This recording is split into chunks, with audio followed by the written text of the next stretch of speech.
A millionaire abandons his wife on a farm with 5 chickens and mocks her. Get lost, that's all you deserve. She spends the night crying in an old shack, keeping a secret that would change everything. She's pregnant.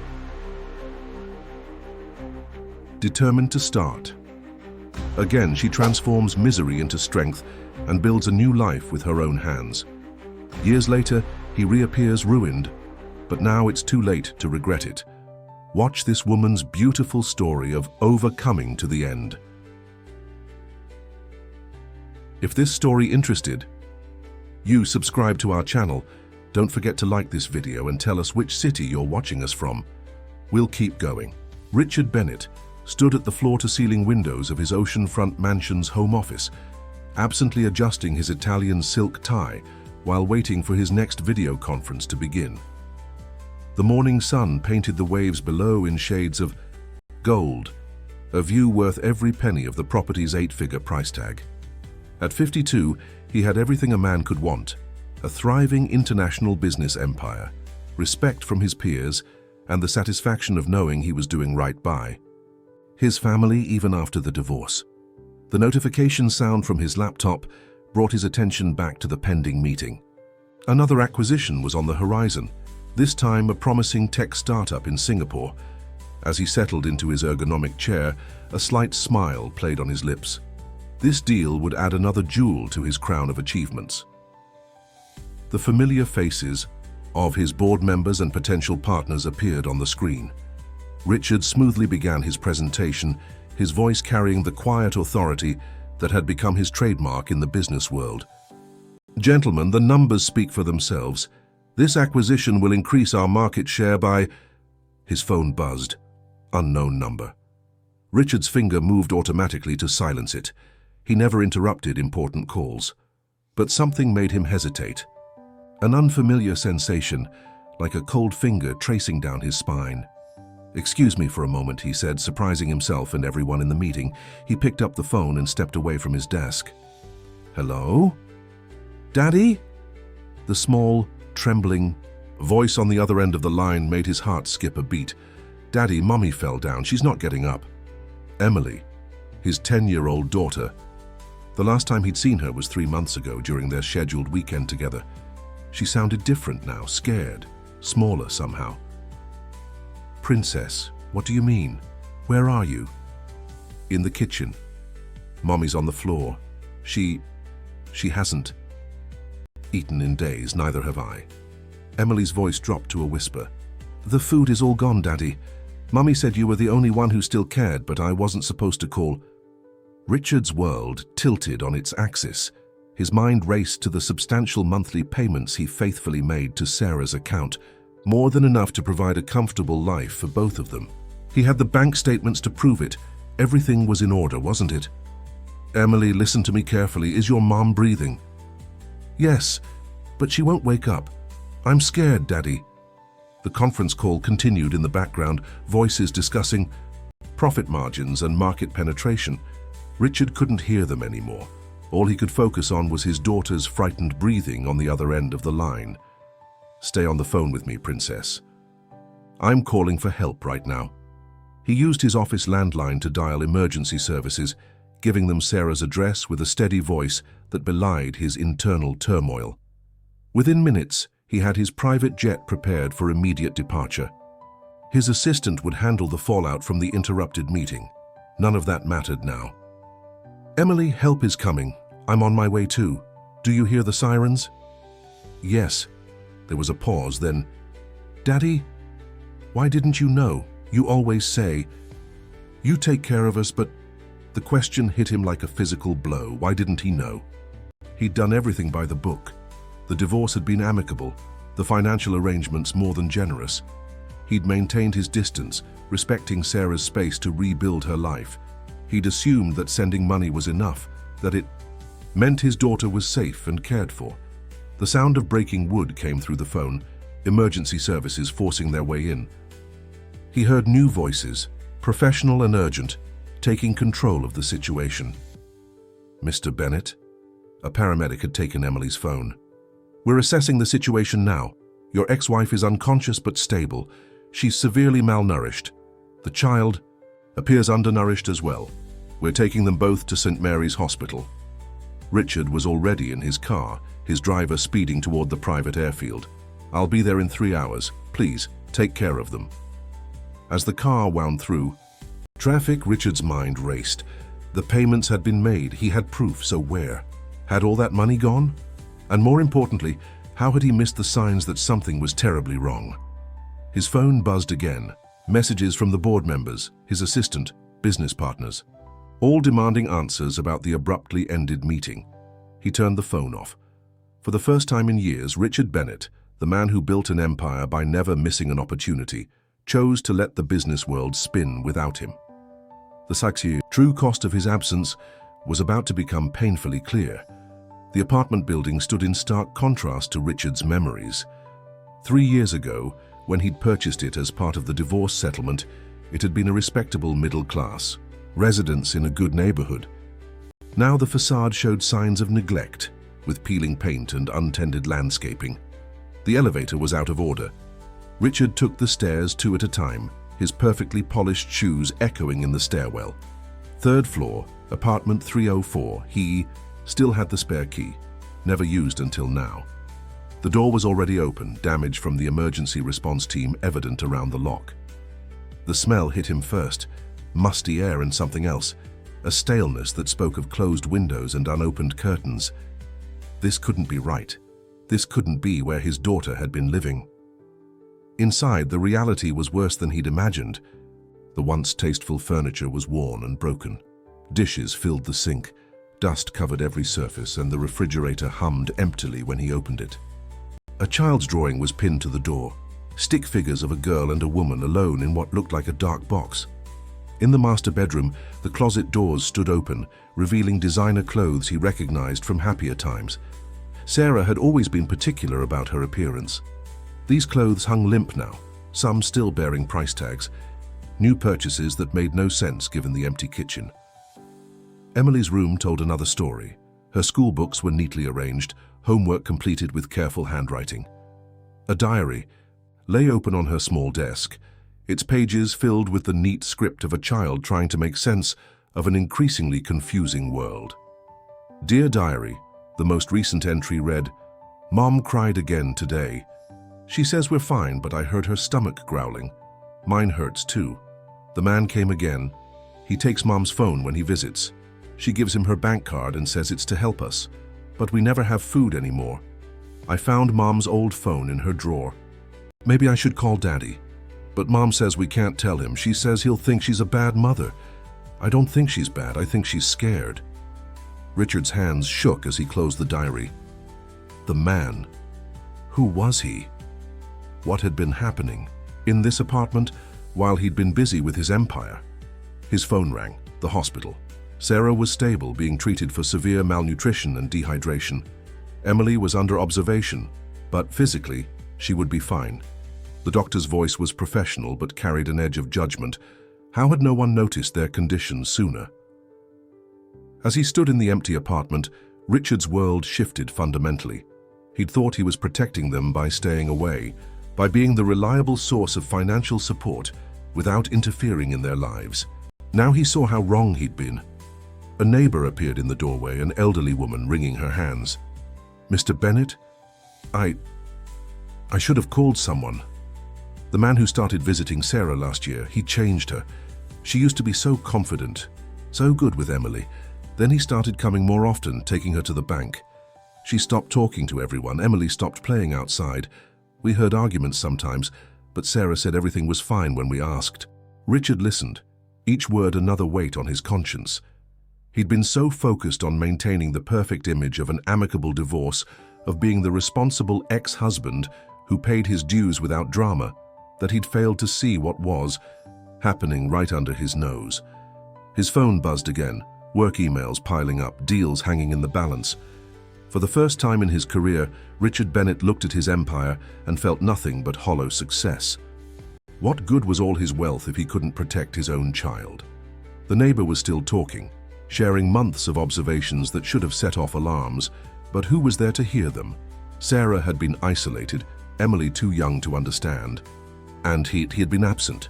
believing that money could substitute for presence. In his pocket, he found the business card of a private investigator he'd used for corporate matters. This time, the investigation would be personal. Someone had been systematically destroying his family while he wasn't watching. Now he would watch, and he would act. The sun was setting outside the apartment windows, casting long shadows across the empty rooms. In the gathering darkness, Richard Bennett made a promise to himself and to the ghosts of his failures. This would never happen again. The private suite at St. Mary's Hospital felt more like a luxury hotel room than a medical facility, but Richard knew appearances could be deceiving. He'd learned that lesson the hard way. Sarah lay in the hospital bed, IV lines delivering nutrients to her depleted body.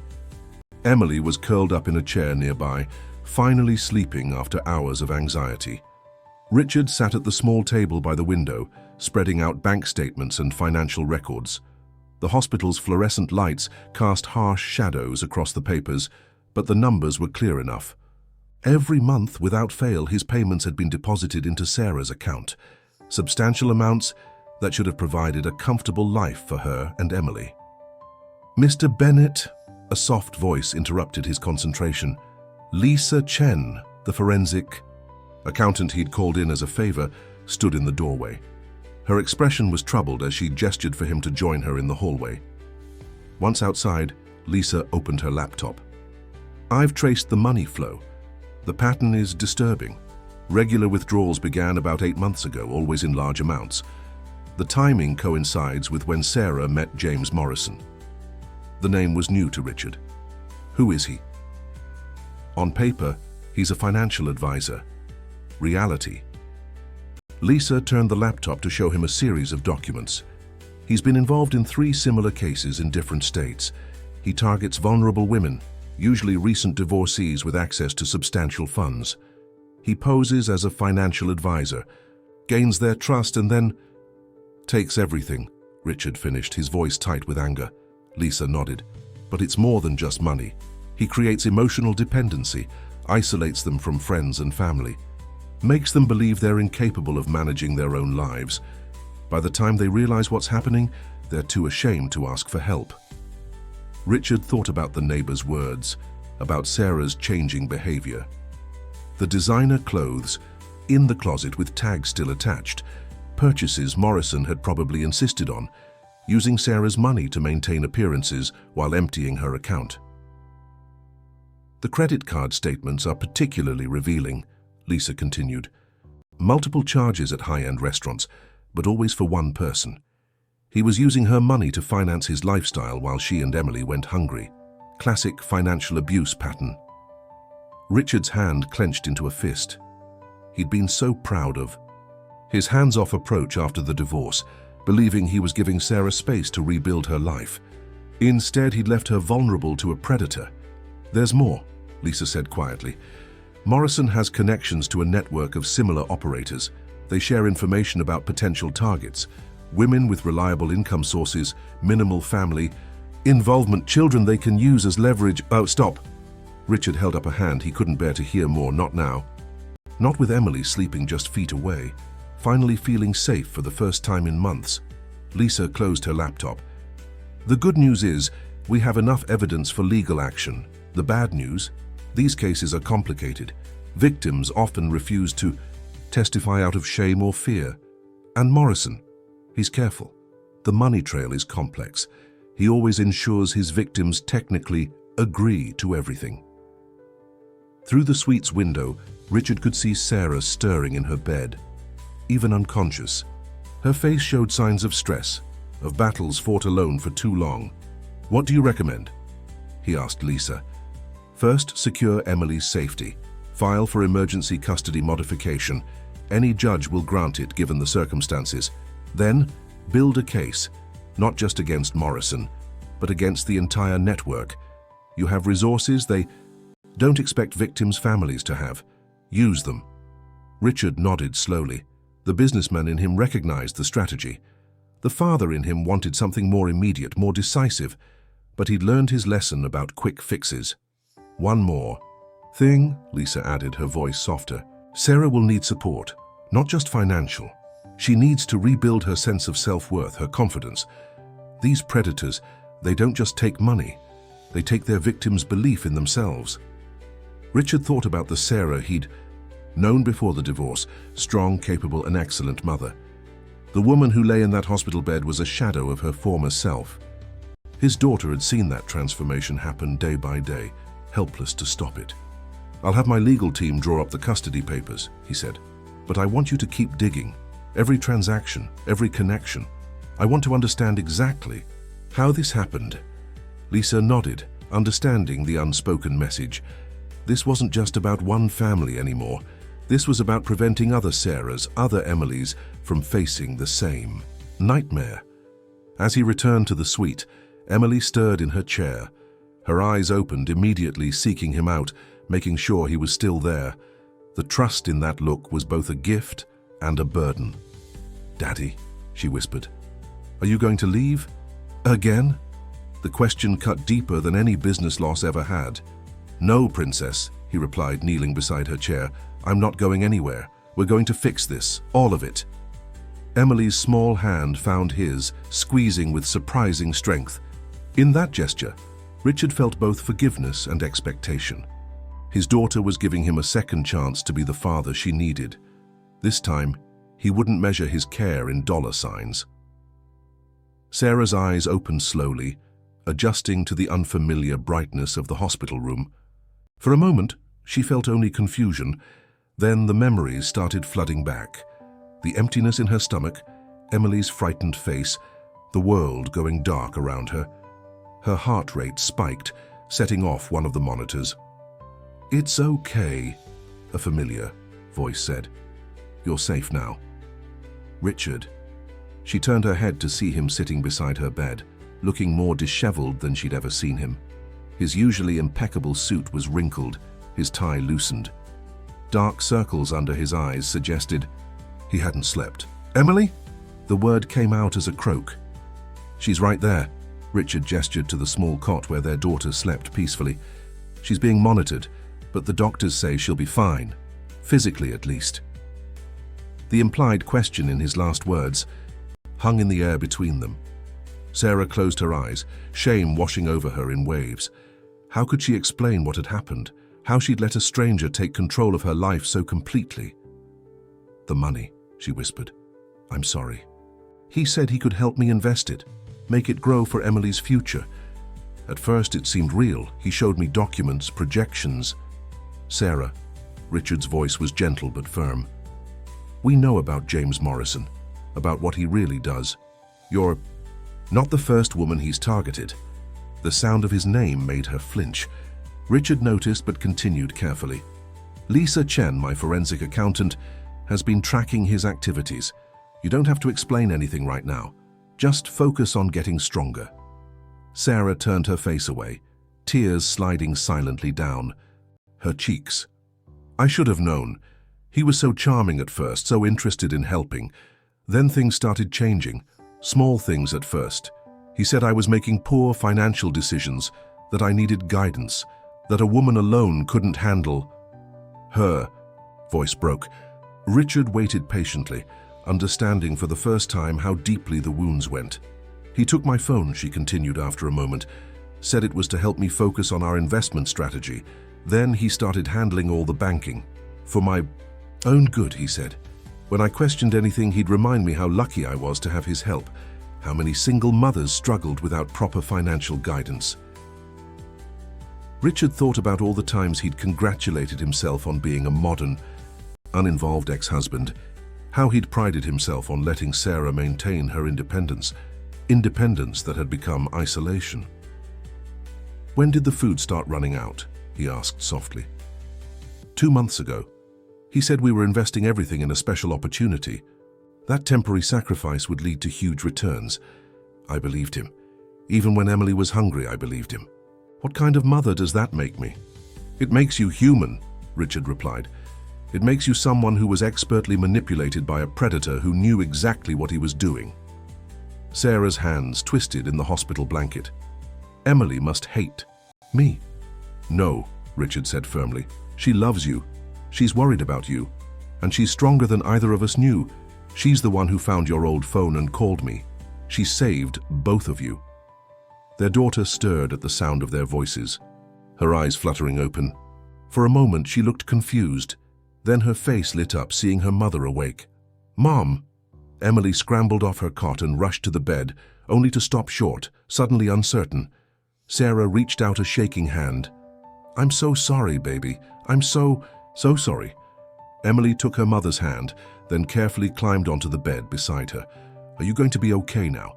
Is the bad man going to come back?" "No," Richard and Sarah said simultaneously. They shared a look of unexpected unity. "He's never coming near either of you again," Richard added. "But we need to make some changes, real ones this time. No more distance, no more assumptions. We're going to do this right." Sarah looked at him questioningly.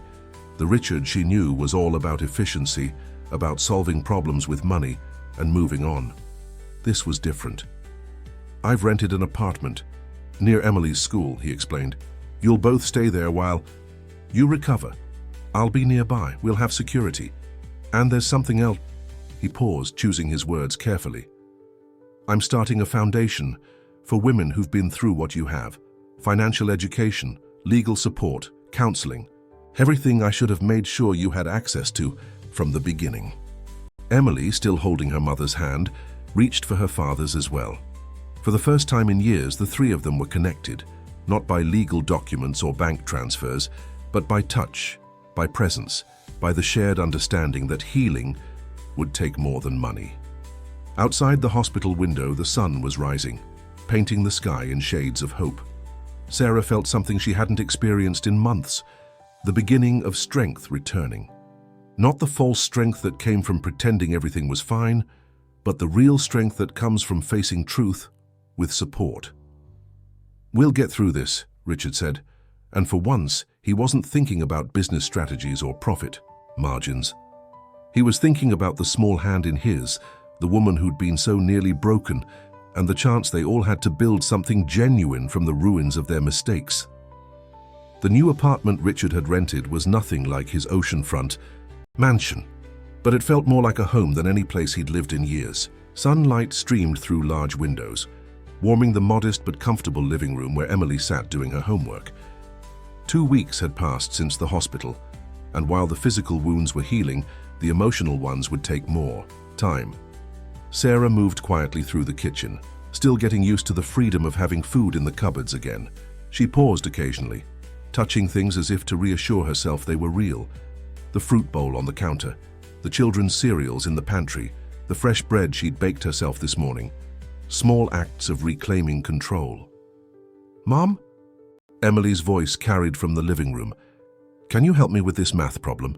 Sarah hesitated, her hand trembling slightly on the counter.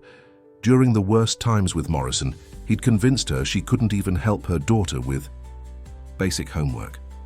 "You'll just confuse her," he'd said. "Better leave education to the professionals." Richard, sitting at the dining table with his laptop, caught her hesitation. He'd learned to read these moments over the past weeks. "You've got this," he said, quietly. "You helped her win the math competition in 3rd grade, remember?" The memory surfaced slowly, Emily proudly holding her certificate, Sarah beaming beside her, before everything had gone wrong. Before she'd let a stranger steal not just their money, but their confidence, their joy, their sense of self. Sarah straightened her shoulders and walked to the living room. "Let me see that problem, sweetie." Emily scooted over on the couch, making room. The math problem was about percentages, familiar territory.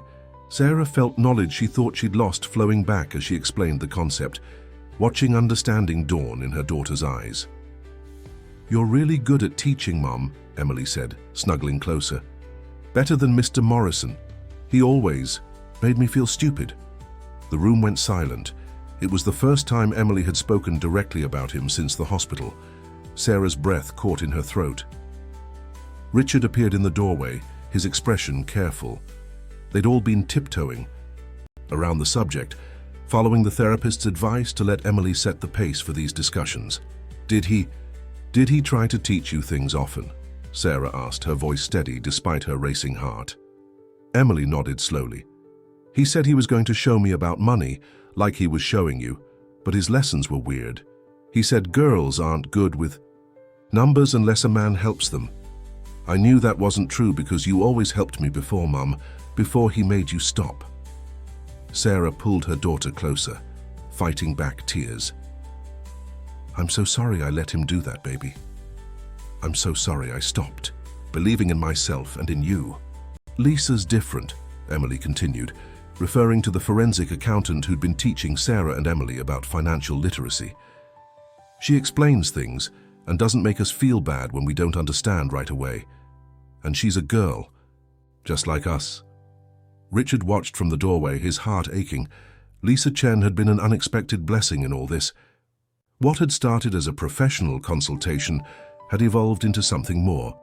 She'd become a mentor, a friend, and a living proof that women could be financially powerful and independent. You know what Lisa told me yesterday? Sarah said, running her fingers through Emily's hair. She said I have a natural talent for budgeting, that once I trust myself again, I could help other women learn to manage their money. You should, Mom. Emily's face lit up. You could. Teach at Dad's new foundation, like a real teacher. The suggestion hung in the air, full of possibility. Richard had been carefully avoiding pressuring Sarah about any involvement with the foundation, wanting her to focus on her recovery. But he'd seen how she came alive during Lisa's lessons, how quickly she grasped concepts once freed from Morrison's psychological chains. That's not a bad idea, Sarah said slowly. Maybe someday when I'm stronger. You're stronger than you think, Richard said from the doorway. Both of you are. Emily beamed at her father, then turned back to her math homework with renewed confidence. Sarah met Richard's eyes over their daughter's head, a silent understanding passing between them. They were building something new here, not a reunion of their broken marriage, but a different kind of family, one based on respect, support, and the hard-won wisdom of almost losing everything. Richard's phone buzzed, a message from his legal team. The investigation into Morrison's network was progressing. They'd identified 3 more victims in the state alone. The evidence was mounting, but so was the urgency. How many other families were being torn apart while they worked to build their case? He slipped the phone back into his pocket, focusing instead on the scene before him. Sarah pointing out numbers in Emily's textbook, their heads bent together, trust rebuilding one math problem at a time. This was what mattered now. The rest would come.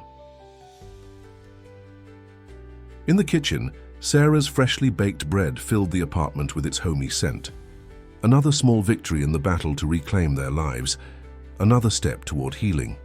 The conference room at Bennett Enterprises felt different to Richard now. The sleek furniture and city views that once represented success now seemed hollow compared to the simple joy of helping Emily with her science project last night. Yet here he sat, facing his board of directors, about to make the biggest presentation of his career. Gentlemen, he began, standing at the head of the table. You've all seen the quarterly reports.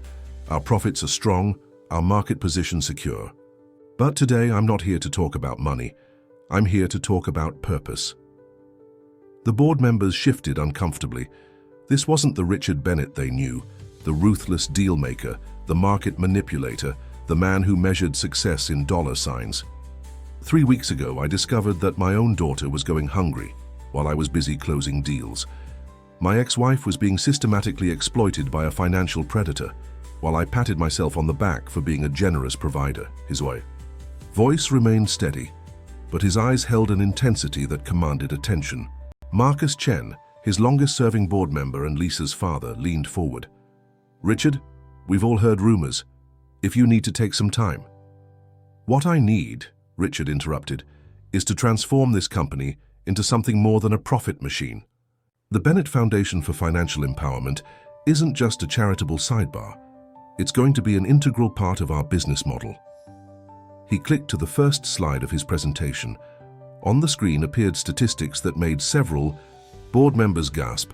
The number of women financially exploited after divorce, the percentage who never reported the abuse out of shame, the amount of money stolen through emotional manipulation and financial control. This is happening everywhere, Richard continued. To educated women, successful women, Women who think they're too smart to be victimized. It happened in my own family, under my own nose, while I was writing checks and assuming that money equals care. Through the glass walls, he could see his employees going about their daily routines. How many of them had sisters, mothers, daughters facing similar situations? How many stayed silent out of shame or fear? The foundation will provide free financial education, legal support, and counseling. But more than that, we're going to create a network of support and empowerment. Every major city where we have offices will have a foundation center. Every employee will have opportunities to volunteer and contribute. Robert Blackwood, the most conservative board member, cleared his throat. While this is admirable, Richard, our shareholders expect. Our shareholders, Richard cut in, will benefit from being part of a company that does more than just generate wealth. We'll be creating real value, not just on balance sheets, but in lives saved, families protected, communities strengthened.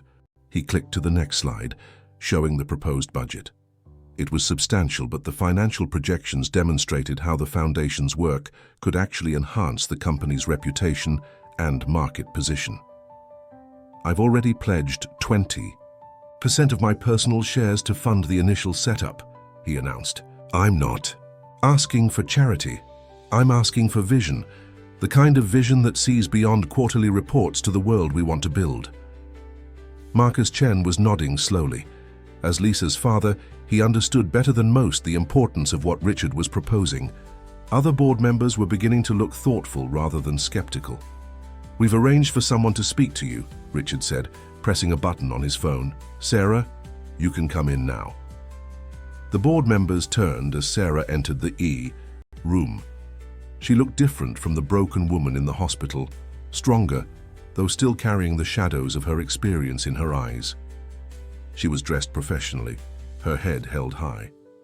My name is Sarah Collins, she began, her voice clear despite her obvious nervousness. 3 months ago, I was being commercially exploited by a man who convinced me I was incapable of managing my own money. Today I'm here to tell you how that happened, and why your support of the Bennett Foundation could prevent it from happening to countless other women. Richard watched his board members' faces as Sarah spoke. She told her story with unflinching honesty, the gradual erosion of her confidence, the isolation from friends and family, the sophisticated manipulation that left her and Emily hungry while her bank account was drained. When she finished, the room was silent. Then Marcus Chen stood up. I move to approve the foundation proposal in full, he said. One by one, other board members stood as well. Even Robert Blackwood rose, though he still looked uncertain. As the meeting concluded, Sarah caught Richard's eye. This wasn't just about their family anymore. It was about creating ripples of change that could reach families they would never meet, preventing stories like theirs from being repeated. Outside the conference room, Emily waited with Richard's assistant working on her homework. She looked up as her parents emerged, reading their expressions. Did they say yes? She asked eagerly. Richard knelt beside her chair. They said yes, Princess. We're going to help a lot of people. Like Mom's helping me learn about money now? Emily asked, holding up her piggy bank record book, another of Lisa's teaching tools. Exactly like that, Sarah smiled, her hand finding Richard's shoulder in a gesture of solidarity. Exactly like that.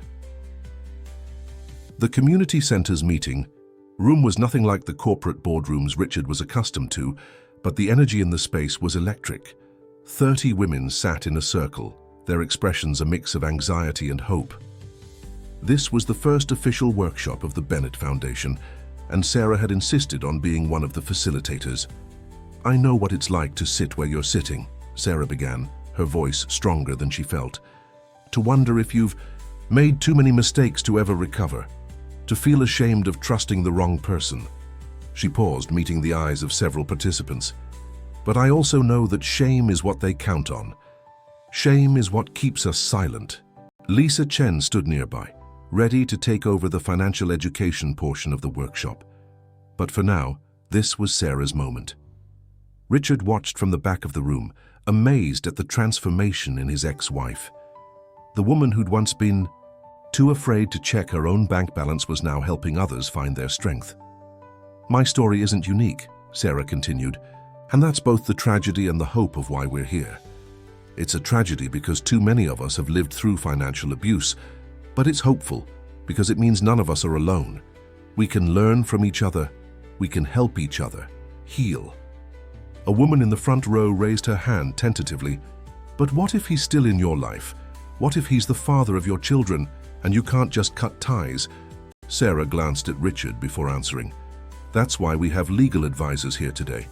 There are ways to protect yourself while maintaining necessary relationships. The key is learning to recognize the signs of financial control and manipulation." As if on cue, Emily burst into the room, returning from the children's area where other kids of participants were being cared for. She carried a colorful poster she'd made. "Mom, look what we made in the kids group. It's about safe money habits." The tension in the room broke as people smiled at Emily's enthusiasm. Sarah welcomed her daughter's interruption, recognizing how it showed the other women that healing was possible, that children could recover their joy. "This is my daughter. Emily," Sarah said to the group. "She's actually the one who saved us both by being brave enough to ask for help. Sometimes our children see things more clearly than we do." Emily beamed, then noticed her father at the back of the room. She ran to him, showing off her poster. Richard lifted her onto his lap, studying the crayon drawings of piggy banks and happy families. Lisa stepped forward, beginning her portion of the workshop. "Let's talk about practical steps. First, everyone here is getting a new phone with security features installed. These phones can't be tracked or monitored without your knowledge." A murmur went through the room. Such a simple thing, a secure phone. But for many of these women, it represented the first step toward independence. "You'll also each have a personal mentor," Lisa continued. "Someone who's been through similar experiences and has completed our training program. Sarah is one of our first certified mentors." Richard watched as the women in the room began to relax, to share their stories, to ask questions they'd been afraid to voice before. This was what real change looked like. Not grand corporate announcements, but small groups of people finding strength in each other. Emily tugged at his sleeve. "Daddy, can I show my poster to the other kids? Ms. Rodriguez says we're making a wall of hope in the children's room." "Of course, Princess." He set her down, watching as she skipped back to the children's area. The foundation had made sure to include support for the children of participants, understanding that healing had to extend to entire families. Sarah was now moving among the participants, speaking quietly with individuals, sharing her own experiences in more detail. She caught Richard's eye across the room, giving him a small nod. They'd come so far from that desperate phone call just months ago. The workshop continued, covering practical financial skills, legal rights, and safety planning. But more importantly, it was building connections. Women who'd arrived looking isolated and afraid were exchanging phone numbers, making lunch plans, forming the support networks that would help them stay strong. As the session wound down, a young mother approached Richard, her eyes bright with tears. "Mr. Bennett, I just wanted to say, my daughter is in the children's program with Emily. She hasn't smiled like that in months. I didn't even realize how much all this was affecting her until I saw her playing freely today." Richard thought about all the corporate achievements that had once seemed so important. None of them compared to the simple joy of watching children rediscover their ability to play without fear, or seeing women stand taller as they reclaimed their power. Sarah joined them, putting a gentle hand on the young mother's shoulder. "The next workshop is Thursday. Bring your daughter again. Emily's been asking about making friendship bracelets with all the kids." The foundation was just beginning its work, but already lives were changing. Not through grand gestures or massive donations, but through the quiet revolution of women helping women, children healing alongside their mothers, and families finding new ways to be whole. The late afternoon sun cast long shadows through the windows of Richard's temporary apartment as he reviewed the latest reports from his investigative team. Lisa Chen sat across from him, her usual professional composure slightly strained. The investigation into James Morrison's network had uncovered more than they'd expected. 7 cities, Lisa said, spreading photographs across the table. At least 23 victims we've identified so far, and these are just the ones willing to come forward. She paused, collecting herself. The pattern is always the same: divorced or widowed women, financial vulnerability, isolation tactics. Richard studied the photographs, women of different ages and backgrounds, all bearing the same haunted look he'd seen in Sarah's eyes. How did none of this come to light before? Shame, fear, and they're good at covering their tracks. Lisa pulled out another document. Morrison's network has shell companies, fake investment firms, even counterfeit credentials that would fool most background checks. A knock at the door interrupted them. Sarah entered, looking tired but determined after her day at the foundation. Emily followed, clutching a new book about financial literacy for kids. "How was the workshop?" Richard asked, quickly gathering the photographs. "Full," Sarah replied. "We had to start a waiting list for the next session. Word is spreading." She noticed the papers Richard was trying to hide. Is that about him? Richard and Lisa exchanged glances. They'd been trying to shield Sarah from the details of the investigation, but she'd grown stronger over the past months. Maybe it was time to stop protecting her from the truth. "Yes," Lisa said gently. "We're tracking Morrison's network, building a case." Emily looked up from her book, her face serious. "Is the bad man going to hurt other people's mums?" The adults in the room froze. It was easy to forget how perceptive children could be, how deeply they understood the situations around them. Sarah knelt beside her daughter. "Not if we can help it, sweetheart. That's why we're doing all this work at the foundation, to help other families stay safe." "Can I help too?" Emily asked. "I'm good at seeing when people are sad. Like I knew Mom was sad, even when she tried to hide it." Richard felt his throat tighten. He remembered how many times he'd called, spoken to Emily, and missed the signs that something was wrong. Never again. "You already help, Princess," he said. "Every time you share your story in the children's group, every time you make a new friend there, you're helping." Lisa began gathering her documents. "Sarah, would you be willing to make a formal statement? We have enough evidence for legal action, but personal testimony would strengthen the case significantly." Sarah's hands trembled slightly, but her voice was steady. "Tell me what you need. I'm done being afraid." "Mom's really brave," Emily announced proudly. "She helped Mrs. Rodriguez understand her bank statements today, and she didn't even cry when she talked about the bad times." Sarah pulled her daughter close, drawing strength from her simple faith. "We're all brave together, baby. That's what makes the difference." Richard watched them, seeing not victims but survivors.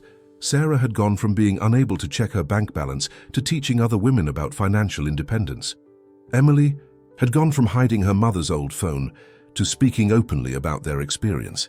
They were healing, but more than that, they were helping others heal.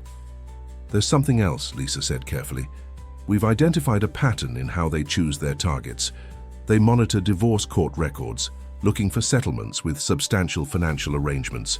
They look for men like me," Richard finished.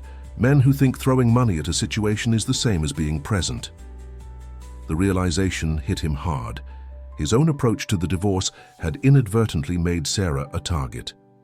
"It's not your fault," Sarah said firmly. "We all made mistakes. What matters is what we do now." Emily tugged at Lisa's sleeve. "Can you teach me more about numbers? I want to help other kids understand money too."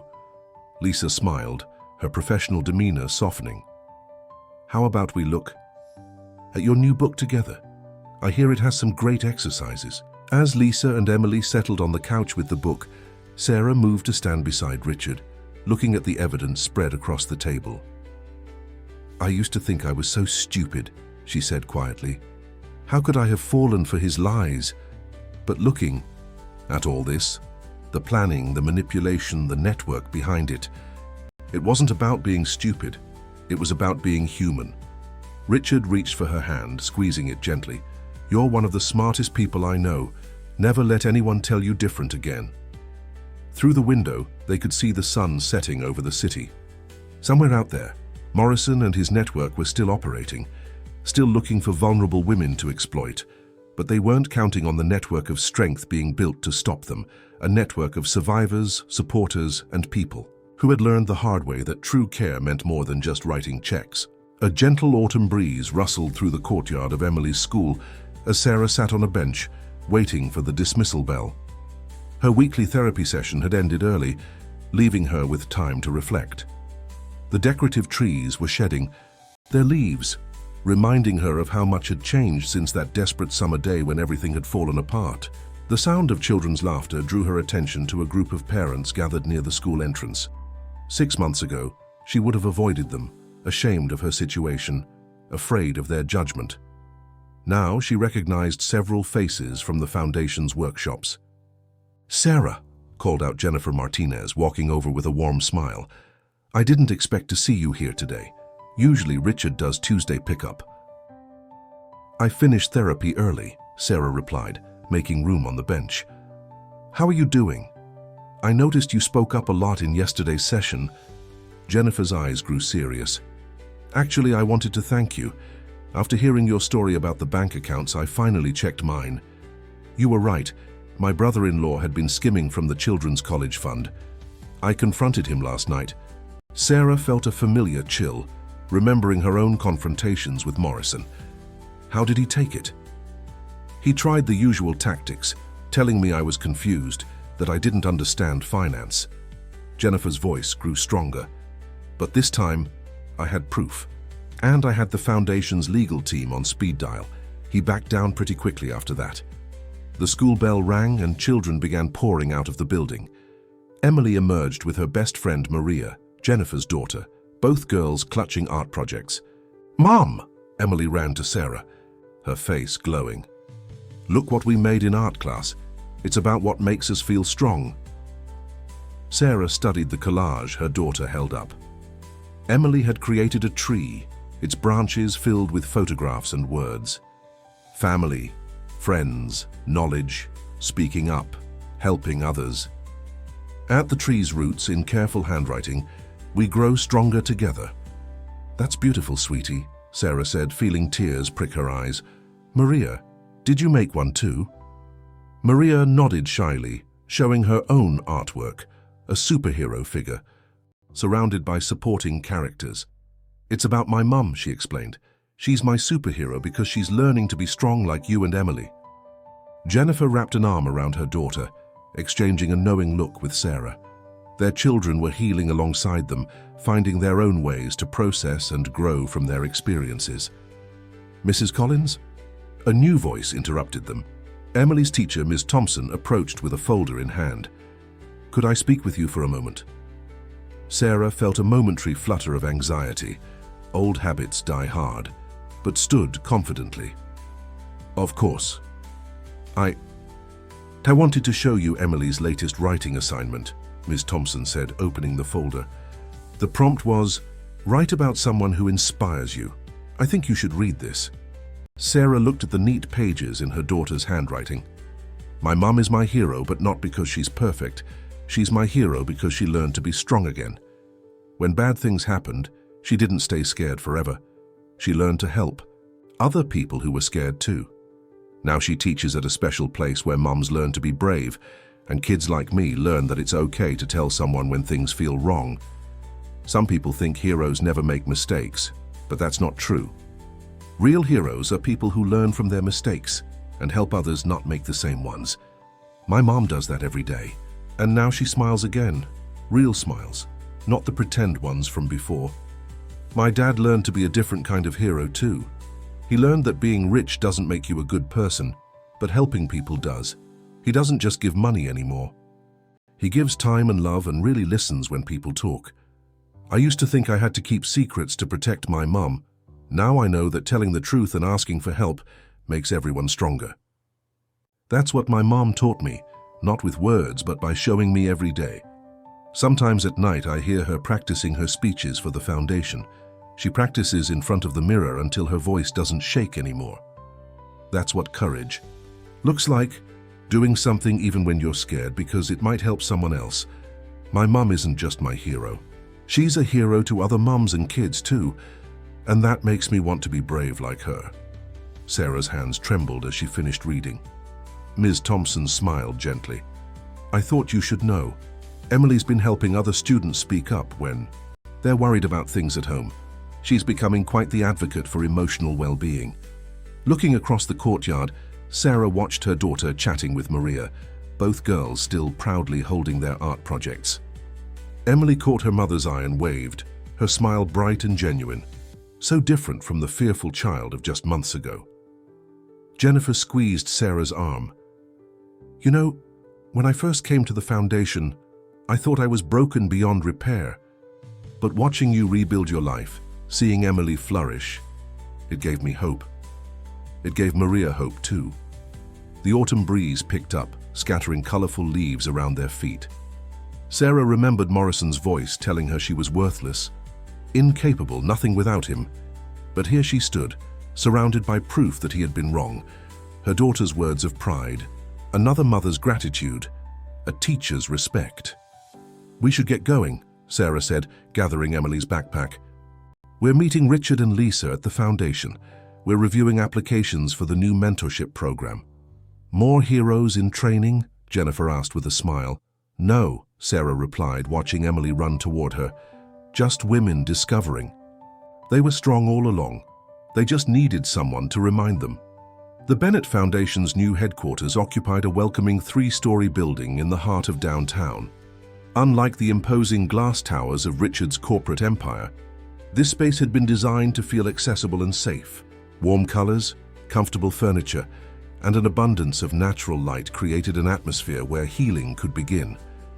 Richard sat in his modest office, reviewing the latest expansion proposals with Lisa Chen. The foundation's success had exceeded their expectations, with requests coming in from cities across the country to establish similar programs. The Seattle location is ready to launch next month, Lisa reported, sliding over a tablet with the details. We've already got a waiting list for both the financial literacy workshops and the children's program. And the staff training? Richard asked, thinking of how far they'd come from those first tentative workshops. Sarah's developed an excellent curriculum for mentor certification. She's insisting on extensive background checks and psychological evaluations for all volunteers. No one gets near our clients without thorough vetting. The mention of Sarah brought a small smile to Richard's face.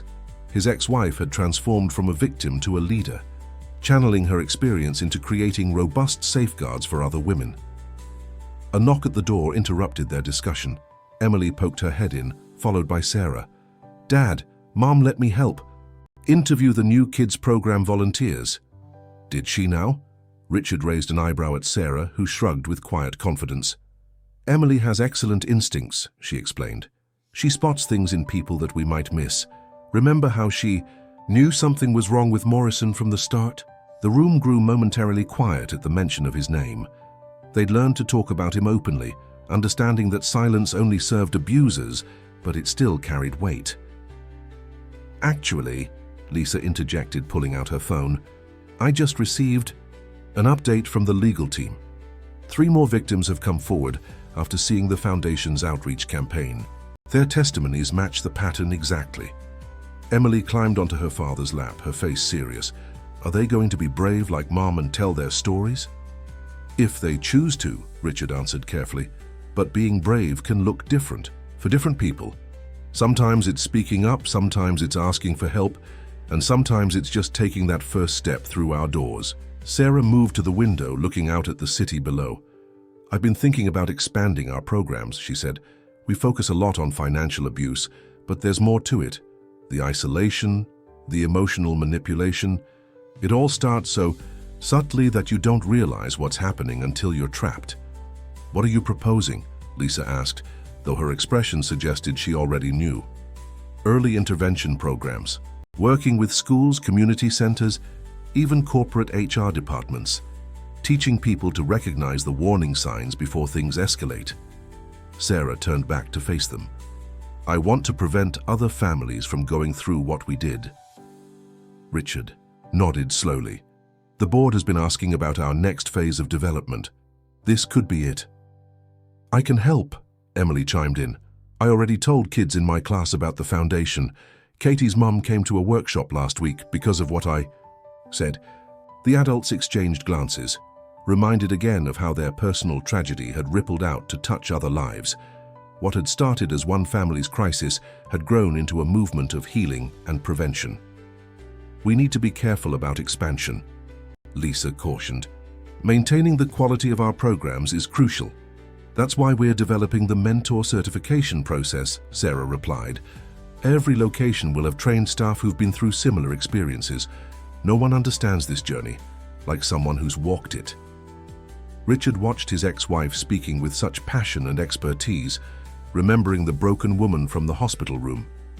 The transformation wasn't just in her confidence or knowledge, it was in her understanding that her pain could become purpose. The corporate partnerships are expanding too, he added. Companies are starting to realize that supporting their employees through personal crises isn't just charitable, it's good business. Healthy families make for healthy workplaces. Emily slid off her father's lap and went to stand beside her mother. Mom, can we go visit the children's art room? I want to show Lisa the wall of hope we're making. Of course, sweetie. Sarah smiled at her daughter's enthusiasm for the foundation's work. Actually, why don't we all go? The quarterly report can wait. As they walked through the building, they passed women attending workshops, children in art therapy, and volunteers, preparing materials for upcoming sessions. Every face told a story of healing, of strength found in community. The children's art room walls were covered with colorful expressions of hope and recovery. Emily proudly pointed out her contributions, drawings of families growing stronger together, of sunshine breaking through clouds, of hands joined in circles of support. You know, Lisa said quietly to Richard, when you first proposed this foundation, some people thought it was just a PR move to salvage your reputation after what happened to Sarah and Emily. Richard watched his daughter explaining her artwork to a new group of children, her voice confident and kind. They were wrong, he replied. This isn't about reputation, it's about understanding what really matters. The autumn fundraising gala for the Bennett Foundation transformed the city's botanical garden into an elegant sanctuary. Soft lights twinkled in the trees, and the gentle sound of a string quartet filled the air. It was a far cry from the corporate events Richard used to host. No champagne towers or ice sculptures here. Instead, the focus was on creating a comfortable space where survivors could share their stories with potential donors and supporters. Sarah stood at the podium, her voice clear and steady as she addressed the gathered crowd. When we opened our doors 1 year ago, we thought we understood the scope of the problem. We were wrong. Financial abuse doesn't discriminate by social class, education level, or background. It happens in mansions and modest apartments alike. The difference is in how we respond to it. In the audience, Emily sat between Richard and Lisa, wearing a new dress she'd chosen herself, a small but significant act of autonomy. She watched her mother with undisguised pride, occasionally squeezing her father's hand when particularly moving moments in the speech touched her. Our foundation has helped over 300 families this year, Sarah continued.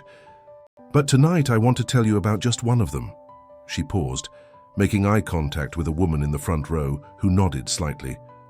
This is Jessica's story, shared with her permission. Richard noticed Emily sitting up straighter. She knew Jessica from the children's program, where her son Michael had become one of Emily's closest friends. Jessica came to us 6 months ago, Sarah's voice carried across the hushed garden. Not for herself, she said, but for her son.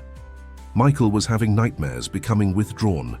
The school counselor suggested our children's program, but like so many of us, Jessica discovered that by helping her child, she would finally face her own need for healing. In the audience, Jessica wiped away tears as Michael leaned against her. The boy was no longer the quiet, frightened child who'd first entered their doors.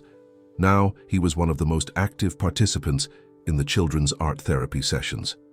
What we didn't know, Sarah continued, was that Jessica's story would help us uncover something crucial. Her experience revealed a new pattern of financial exploitation targeting small business owners. The perpetrators offered consulting services, that gradually gave them control over both business and personal finances. Thanks to Jessica's courage, in coming forward, we've identified 15 similar cases and developed specific prevention protocols for small business associations. Richard watched the audience's reaction. The corporate donors and business leaders who'd come out of obligation or for good PR were now leaning forward, realizing this could happen to anyone they knew. But tonight isn't about statistics. Sarah's voice softened. It's about Michael, who no longer has to pretend everything is fine when it isn't. It's about Jessica, who not only rebuilt her business but now mentors other entrepreneurs in recognizing predatory behavior. It's about every person who walks through our doors and discovers they're not alone. Emily slipped out of her chair and made her way to where Michael sat. The two children shared a quiet high five, their private celebration of their mother's strength. When my own daughter made that desperate phone call a year ago, Sarah's voice caught slightly, I thought it was the end of our story. Instead, it was just the beginning. Every time we share our experiences, every time we reach out to help another family, we weaken the power of those who profit from silence and shame. Lisa leaned over to whisper to Richard, the Seattle Center's waiting list has doubled since we announced Jessica's business protection program. We're going to need to expand faster than planned. Richard nodded, but his attention was fixed on Sarah. She stood at the podium not as a victim or even just a survivor, but as a leader who had transformed her pain into purpose.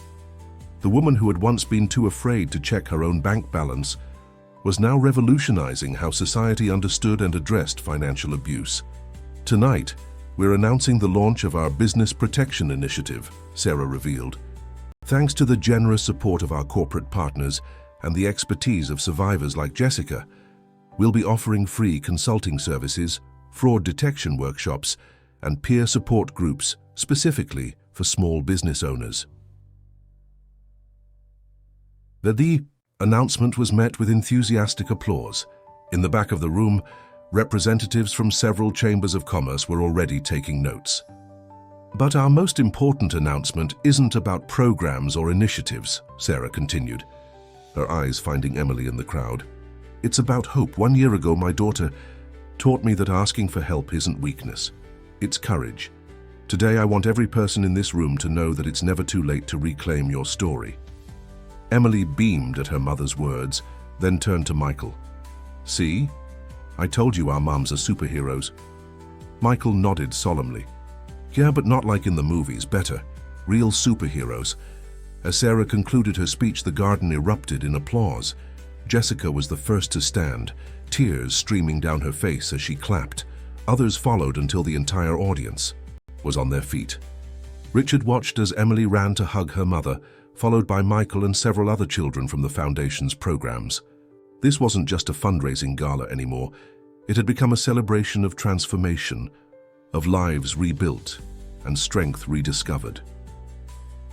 The string quartet began playing again, but now the music felt less like background ambiance and more like a soundtrack to an ongoing story of healing and hope, a story that was far from over.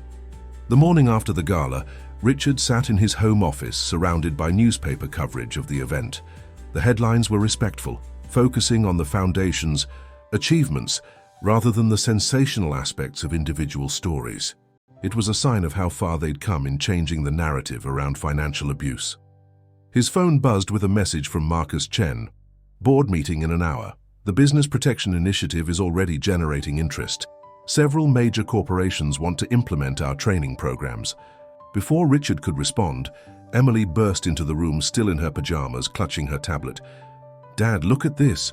She thrust the device into his hands, showing him a social media post from the Foundation's youth program. Children from all over the country were sharing artwork and stories inspired by the program. Michael's post got 100 likes, she exclaimed, pointing to her friend's contribution. A digital collage about financial literacy for kids. And look how many people are asking about starting programs at their schools. Richard scrolled through the comments, noting the mix of children sharing their experiences and adults expressing support. The Foundation's youth outreach was having an impact they hadn't anticipated. "Princess," he said carefully, "how would you feel about helping us design more programs for kids your age?" Emily's eyes lit up. "Really? Like what we do at the foundation? But for regular schools too?" "Exactly. We're thinking about creating educational materials that teachers can use in their classrooms. Things that help children understand healthy financial relationships and recognize when adults in their lives might need support." "Can we use art and stories?" Emily was already reaching for her notebook. Because when Michael first came to the foundation, he didn't want to talk about what happened, but he could draw it. A knock at the door interrupted their planning session. Sarah entered, dressed for work at the foundation, her tablet displaying early morning emails. "The Seattle Center just called," she announced. "Jessica's story inspired 5 more small business owners to come forward. They all reported similar experiences with fraudulent consulting services." Richard nodded grimly. "Morrison's network was more sophisticated than we thought. They adapted their tactics for different target groups." "But so are we," Sarah countered. "Lisa's team is already analyzing the new cases, looking for patterns we can use to strengthen our prevention programs." Emily looked up from her notebook. "Mom, Dad says I can help make programs for other kids. Can I tell my story? The real one, about how I found your old phone and called Dad?" Sarah and Richard exchanged glances. They'd been careful about protecting Emily's privacy, but their daughter had increasingly expressed a desire to help other children understand they weren't alone. "How about we work on it together?" Sarah suggested. "We could create a series of stories about different ways families can help each other stay safe." "And we need to include what happens after," Emily added with surprising insight. "Because some kids might think things won't get better, but they do. Look at us." Richard felt a familiar tightness in his throat. His daughter's resilience continued to amaze him. Where he saw challenges and complex problems to solve, she saw opportunities to help others.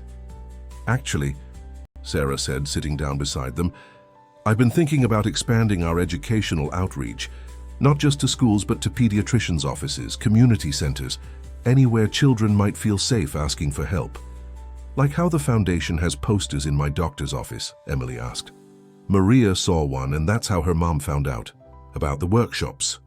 Richard checked his watch. The board meeting would be starting soon, but for once, he didn't feel the usual pressure to rush off to the corporate world.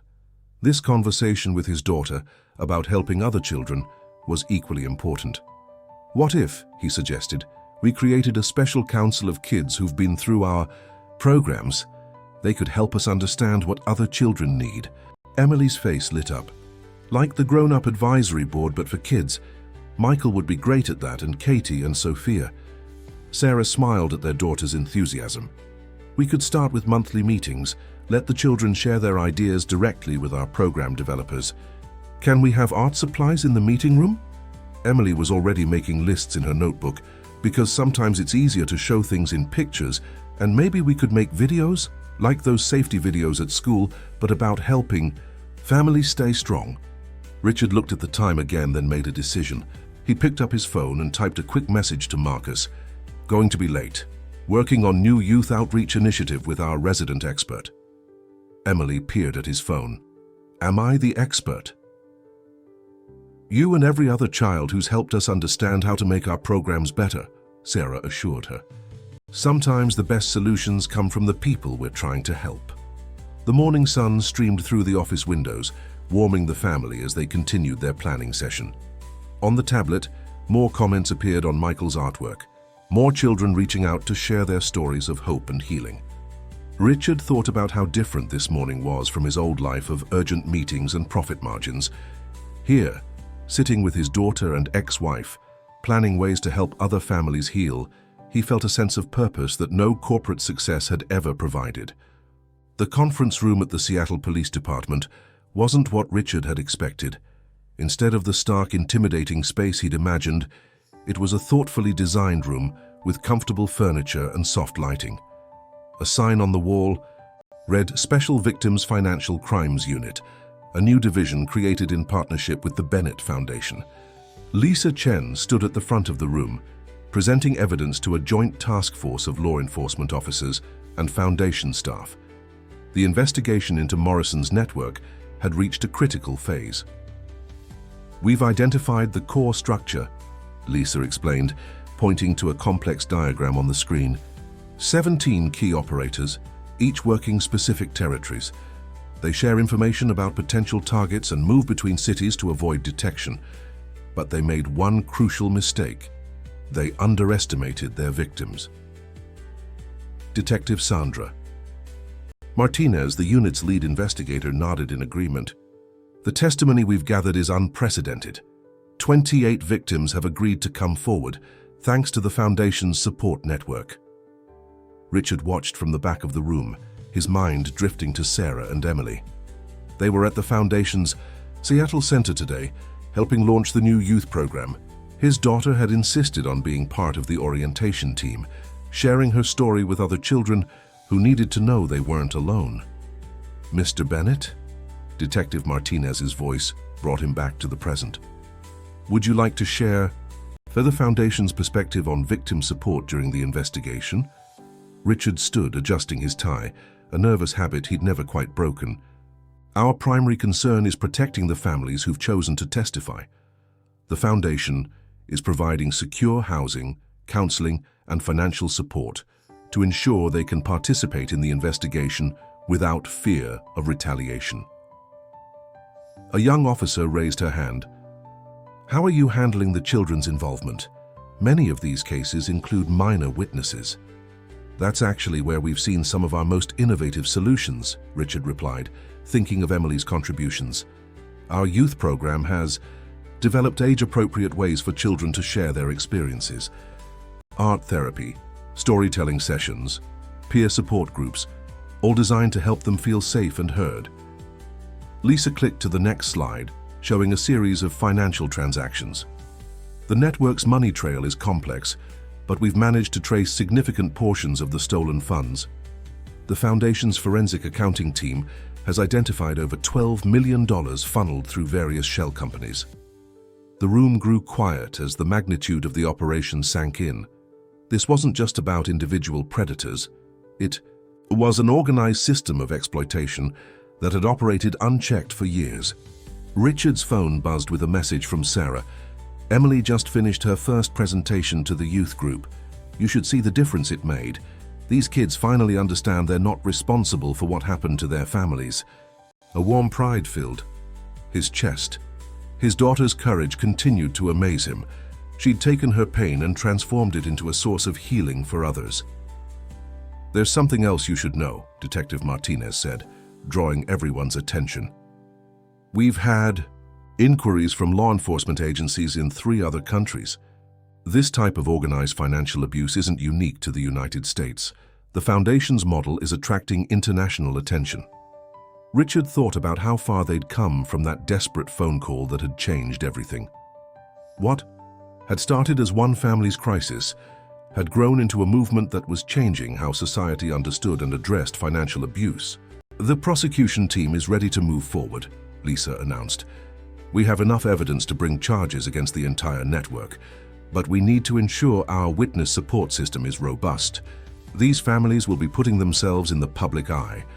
The Foundation's media team has prepared guidelines for responsible reporting," Richard added.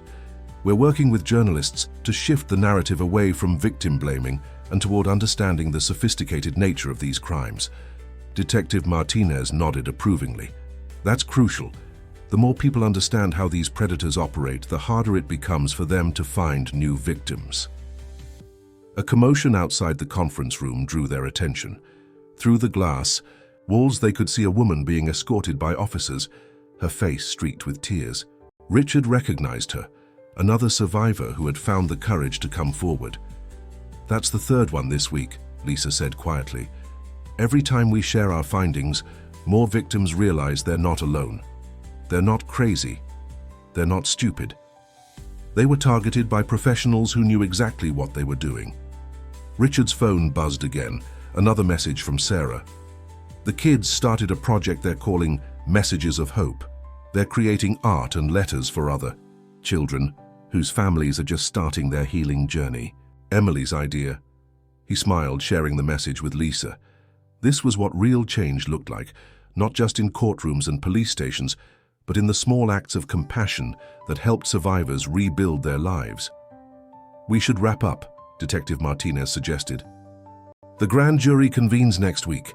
We need everything in order." As the meeting dispersed, Richard lingered in the conference room, studying the diagram of Morrison's network. Soon, this elaborate system of exploitation would be exposed to the world. But more importantly, hundreds of families would know they weren't alone in their healing journey. His phone buzzed one final time, a photo from Emily. She and the other children at the Seattle Center had created a wall of colorful handprints, each one representing a promise to speak up, to help others, to never let fear win. Under the photo, his daughter had written, "Look, Dad, every hand tells a story of hope." The Foundation's Seattle Center buzzed with excited energy as children gathered in the newly designed youth space.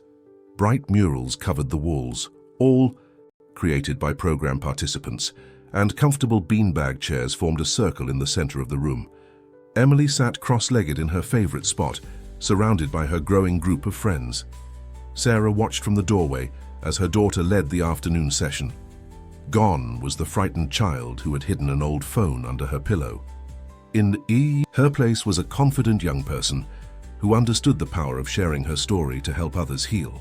"Remember," Emily was saying to the group, "it's okay if you don't want to talk about what happened. You can draw it or write it or just listen to others. There's no wrong way to be brave." Michael, sitting next to her, nodded in agreement. "When I first came here, I didn't talk for 2 whole weeks, but Emily showed me how to make comics about my feelings, and that helped." Sarah felt a presence beside her and turned to find Lisa Chen. The forensic accountant had become much more than a colleague over the past year. She was family now, bound by their shared mission to prevent other families from facing the same trauma. "The grand jury begins deliberations tomorrow," Lisa said quietly. "The prosecution team is confident. The evidence is overwhelming." Sarah nodded, her eyes still on the children. How many families came forward in the end? 34. And more reaching out every day as news of the investigation spreads. Lisa paused, watching Emily demonstrate a new art therapy technique to the group. "She's remarkable, you know. The youth program guidelines she helped develop are being adopted by domestic violence shelters across the country." In the circle, Emily was distributing art supplies for their latest project. "Today we're making future book," she explained. "Draw or write about what you want your life to be like now that things are getting better. Because bad stuff doesn't last forever, even when it feels like it will." Sarah felt tears prick her eyes as she watched Michael carefully draw his vision. A happy family, a restored business for his mom, a future where fear had no place. Other children bent over their papers, pouring their hopes into colors and shapes. Miss Sarah, a small voice, drew her attention. Katie, one of the newer participants, stood in the doorway. "Can I show you something?" Sarah knelt beside the young girl, who pulled out a carefully folded piece of paper. It was a letter to her future self, decorated with butterflies and stars. "Emily helped me write it," Katie explained. "It's to remind me that I'm strong, even when I don't feel like it." "That's beautiful, sweetie," Sarah said, her heart full. "Would you like to share it with the group?" Katie shook her head, clutching the paper close. "Not yet, but maybe next time. Emily says it's okay to take small steps." "She's right," Sarah assured her. "Every step forward counts, no matter how small." Lisa touched Sarah's arm gently. "The Seattle Police Department wants to know if you'll speak at the press conference when the indictments are announced. They think hearing from you would help other victims understand they're not alone." Sarah watched Emily leading her group. In a discussion about their future books, her daughter's voice clear and confident as she encouraged each child to share their hopes. "Yes," she said finally, "but I want to focus on hope, not just what we've survived. These children have taught me that healing isn't just about getting through the bad times. It's about believing in better ones." A burst of laughter from the pool circle drew their attention. One of the boys had drawn his future self as a superhero whose power was helping other kids feel safe. The other children were adding to his drawing, creating a whole team of healing heroes. "Mom," Emily called out, "come see what we're making. It's a comic book about kids who help other kids be strong." Sarah joined the circle, settling into an empty beanbag chair. The children eagerly showed her their creations, page after page, of colorful hopes and dreams, each one a testament to their resilience. "These are amazing," she said, looking at each child's work. "You're all helping to write a new story, not just for yourselves, but for every family that comes through our doors." Emily beamed at her mother's words. "That's what the foundation does, right? Helps people write new stories when their old ones got messed up." "That's exactly right, sweetheart." Sarah pulled her daughter close, marveling at how wisdom could come from such young hearts. Outside the youth center's windows, the Seattle skyline stretched toward a clearing sky. Somewhere in the city, prosecutors were preparing their cases, police were protecting more families, and the Foundation's other programs were helping adults rebuild their lives. But here, in this bright room filled with children's artwork and hope, the future was already being rewritten, one colorful page at a time. The grand jury's decision was announced on a crisp autumn morning, exactly 1 year after Emily's desperate phone call had set everything in motion. Richard stood in his office at Bennett Enterprises, watching the news coverage on multiple screens. The headline scrolled across the bottom: "Financial Abuse Network Indicted, 37 counts of fraud and exploitation." His phone rang. Lisa Chen. "They're moving to arrest the entire network simultaneously. Police departments in 12 cities are coordinating their efforts. The Foundation's support teams are standing by to help affected families." Richard thought about how far they'd come from his days of thinking that writing checks could solve everything. "Are our safe houses ready?" "Yes, Sarah's coordinating with the victim support teams. She's already at the Seattle Center with Emily. They're helping the children understand what's happening." Through his office windows, Richard could see the Foundation's building a few blocks away. The place had become a beacon of hope in the city, its doors open to anyone seeking help.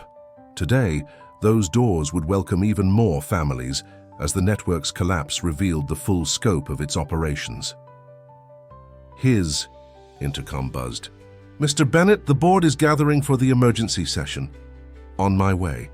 He gathered his papers, not quarterly reports or acquisition proposals, but updates on the Foundation's expanding programs and the impact they were having across the country. The boardroom was packed when he arrived. Marcus Chen stood at the front, outlining the Foundation's response plan for the coming weeks.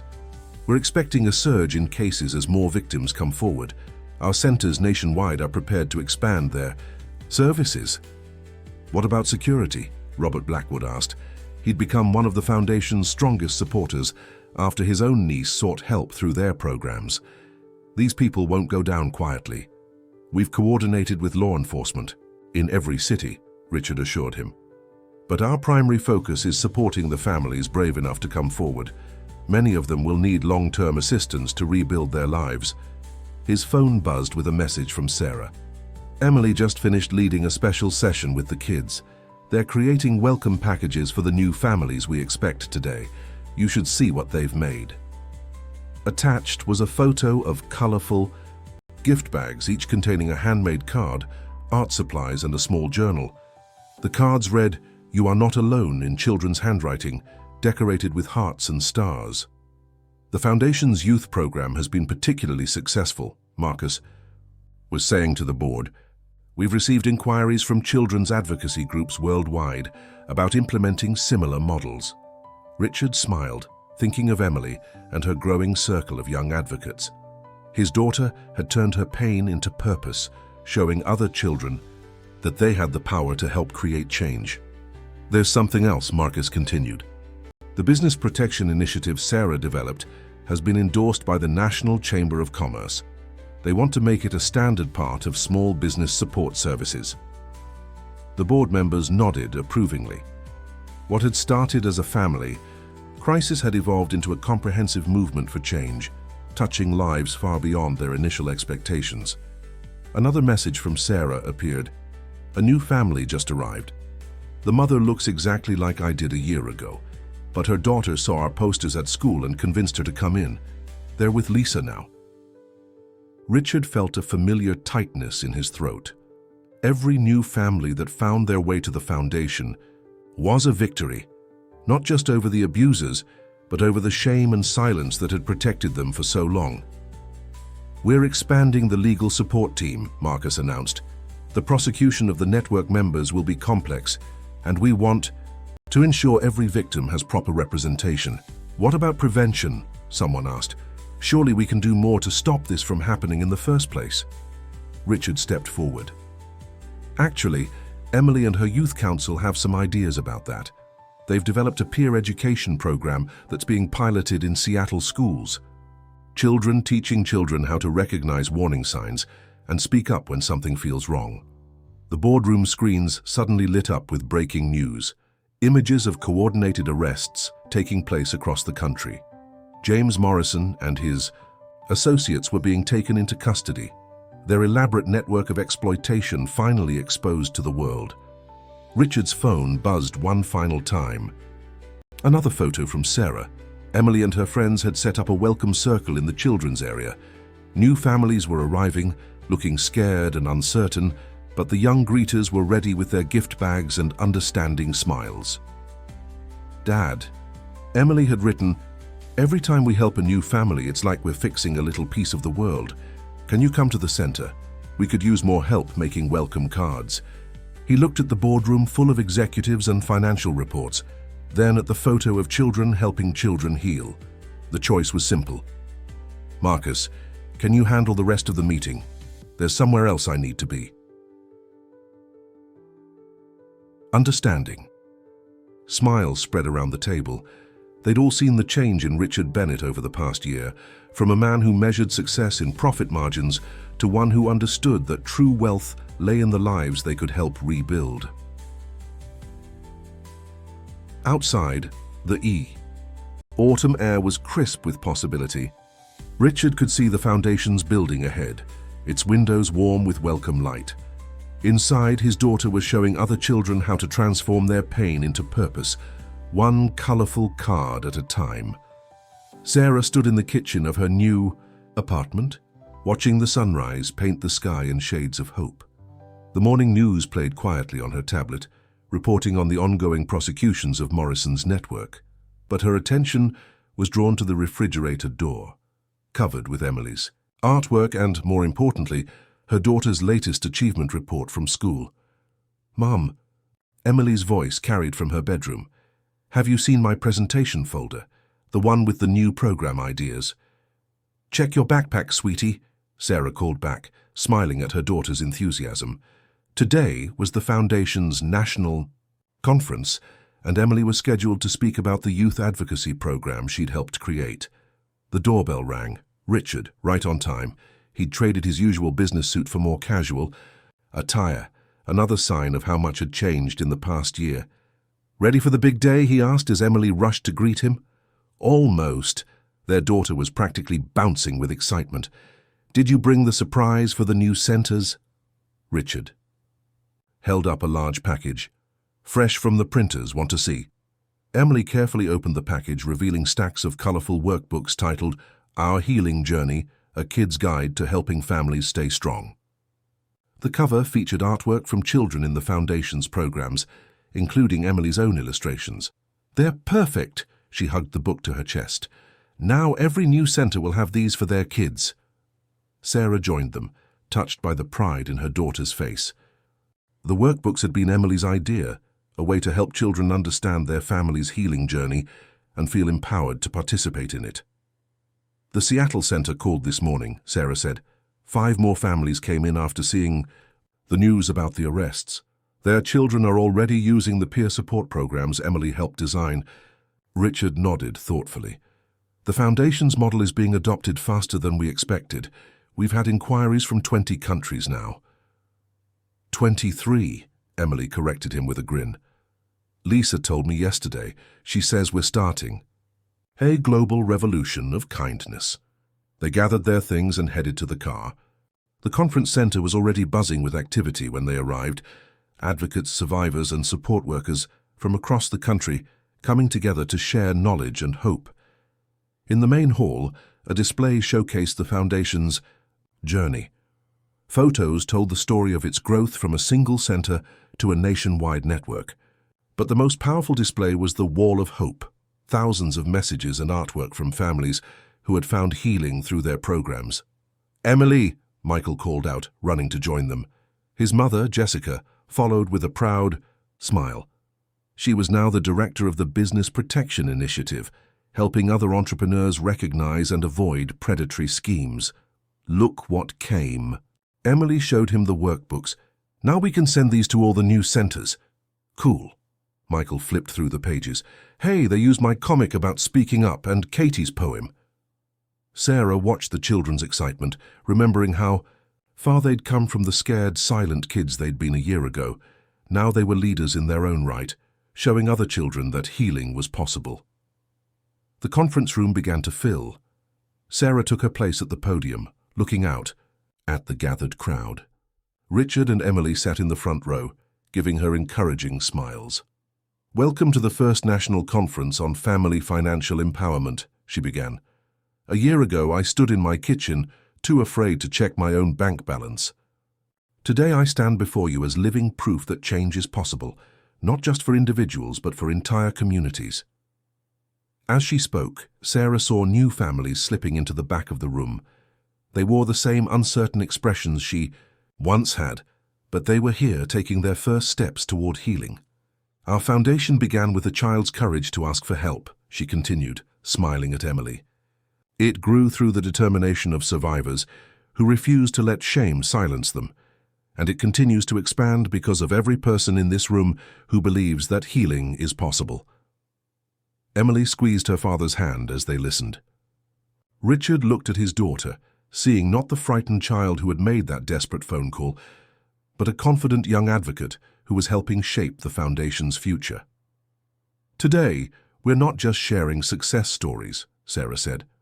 "We're launching new initiatives, expanding our reach and, most importantly, strengthening our commitment to breaking the cycle of financial abuse. Because every family deserves to live without fear. Every child deserves to grow up in a home where money is a tool for growth, not a weapon of control." The room erupted in applause. Emily stood up, ready for her part in the program. As she walked to the podium, Sarah and Richard exchanged proud glances. Their daughter had taught them the most important lesson of all, that true healing comes not from hiding our wounds, but from using them to light the way for others. The morning sun streamed through the conference center's windows, illuminating the Wall of Hope, with its thousands of messages of courage and renewal. Outside, more families were arriving, each carrying their own stories of survival. Inside, a community of healers and helpers stood ready to welcome them, led by a child who had turned her pain into purpose, and parents who had learned that the greatest wealth lies not in bank accounts, but in the power to help others rebuild their lives. The federal courthouse stood imposing against the morning sky, its marble steps crowded with reporters and cameras. Inside, Sarah sat in a quiet consultation room, reviewing her testimony one last time. The prosecution of James Morrison and his network had finally reached its crucial moment. "Remember," Lisa Chen said gently, "you're not just speaking for yourself today. You're speaking for every family who found their way to the Foundation, and for those who haven't yet found the courage to come forward." Sarah nodded, smoothing her skirt with trembling hands. Through the window she could see Richard arriving with Emily. They had debated whether their daughter should be present for the testimony, but Emily had been insistent. "I was there when it happened," she had argued. "I should be there when we make it right." The door opened and Emily rushed in, wearing the special outfit she had chosen for this day, a blue dress with butterflies, symbols of transformation. "Mom, the children's waiting room is full of kids from the Foundation. Michael and Katie are teaching everyone how to make courage bracelets." Sarah hugged her daughter close, drawing strength from her enthusiasm. "Are you sure you want to stay for this, sweetie?" "Of course," Emily pulled back, her expression serious beyond her years. "Lisa says our story might help other families find their voices. Besides," she added with a small smile, "you always tell the new families that being brave doesn't mean not being scared." Richard joined them, his usual corporate armor replaced by something softer, more human. The prosecution team says the evidence is overwhelming. Morrison's entire network is going to face justice. It's not just about justice anymore, Sarah replied, standing straighter. It's about changing how people understand financial abuse, making sure no other family has to suffer in silence. A gentle knock announced the arrival of Detective Martinez. "It's time, Mrs. Collins, the courtroom is ready." As they walked through the courthouse corridors, Sarah noticed something remarkable. The benches were filled with families from the foundation. Survivors, supporters, children clutching handmade signs of encouragement. Jennifer Martinez sat with her daughter Maria, who waved excitedly at Emily. The judge allowed the children to bring their art supplies, Detective Martinez mentioned. They're going to create a special project during the proceedings, something about turning difficult moments into beauty. The main courtroom doors loomed ahead. Sarah paused, feeling the weight of what she was about to do. Richard touched her arm gently. "You've got this. You're not alone anymore." Inside, the courtroom was packed. Morrison and his associates sat, with their lawyers, their polished appearances unable to hide the gravity of their situation. The prosecution table was lined with boxes of evidence, financial records, victim statements, the carefully documented pattern of exploitation that had finally been exposed. Emily squeezed her mother's hand one last time before joining the other children in their designated area. Art supplies were already being distributed, whispered instructions passing between small hands. As Sarah took her place on the witness stand, she looked out at the sea of faces. There was Lisa Chen, whose financial expertise had helped unravel the complex web of fraud. Marcus Chen, who had championed the Foundation's cause in corporate boardrooms. Detective Martinez, who had believed in their story when others might have dismissed it. But most importantly, there was Emily, sitting among her friends from the Foundation, already beginning to sketch something on her paper. Her daughter caught her eye and gave a small thumbs up. "Please state your name for the record," the prosecutor began. Sarah took a deep breath, her voice clear and steady. "My name is Sarah Collins, and I'm here to tell you about a type of abuse that often goes unrecognized." As she spoke, the children in their corner worked quietly on their art project. Emily led them in creating a collective piece, each child contributing their own representation of healing and hope. The soft sounds of crayons and colored pencils provided a gentle counterpoint to the heavy testimony. Sarah described everything, the gradual erosion of her confidence, the sophisticated manipulation of her finances, the isolation that had nearly cost her and Emily everything. But she also spoke about healing, about the Foundation's work, about the community of survivors who had turned their pain into purpose. "The money he took can be counted," she concluded, her voice growing stronger. "But the real crime was stealing, our sense of worth, our belief in ourselves. Today we're not just seeking justice for past wrongs. We're standing up to say that financial abuse thrives in silence, and we won't be silent anymore." In the children's corner, Emily held up their completed artwork, a massive butterfly made up of dozens of smaller ones, each containing a message of hope written in a child's hand. The image would later become a symbol of the Foundation's youth program, a reminder that transformation was always possible. The prosecution presented their evidence methodically: bank records, witness statements, the complex trail of financial manipulation. But it was Sarah's testimony, supported by the visible presence of so many survivors and their children, that brought the human cost into sharp focus. As she stepped down from the witness stand, Sarah walked past Morrison and his associates. For the first time, she felt no fear, no shame. They had tried to break her, but instead they had unwittingly sparked a movement that would help countless others find their strength. Emily met her at the courtroom doors, holding up their collective artwork. "Look, Mom, we made it together. Just like how we all help each other get stronger." Sarah hugged her daughter, feeling tears of pride and healing fall. Behind them, the testimony continued, more survivors stepping forward to share their stories, each one adding their voice to the growing chorus of change. 1 year after the landmark trial, the Bennett Foundation's main center buzzed with activity as families gathered for a special celebration. The wall of hope had grown so large, It now wrapped around multiple rooms, each panel telling a story of healing and transformation. Sarah stood in the center's main hall, watching Emily, and her friends set up for the evening's event. They had titled it, "A Night of New Beginnings," and the entire space glowed with soft lights and children's artwork. "Mom," Emily called out, waving a colorful banner, "where should we put the welcome sign? We want new families to see it right." "When they come in." Before Sarah could answer, Richard appeared with more supplies. He had long since abandoned his corporate suits for casual clothes when at the foundation, understanding that comfort mattered more than appearance here. "How about above the main entrance?" he suggested.